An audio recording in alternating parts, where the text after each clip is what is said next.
Þetta er verkefni 19 goðafræði, liður 8 og við ætlum að breyta innbyggða stílnum caption sem er fyrir miða sem hægt er að hengja á myndir, töflur og fleira. Byrjum á því að hafa bendilinn í textanu hérna sem fylgir miðanum.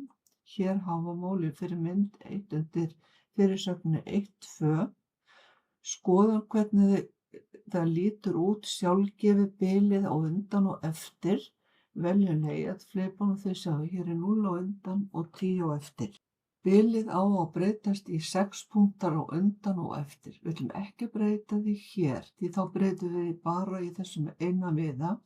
Heldur förum á Home, veljum hérna rúðuna fyrir Styles og að því við erum með bendilinn hér í textanu þá lendum við í stílnum caption, veljum hér til hliðar örina og modify til að breyta, förum í format paragraf hér og hér breytum við bili í 6 punkta á undan og 6 á eftir.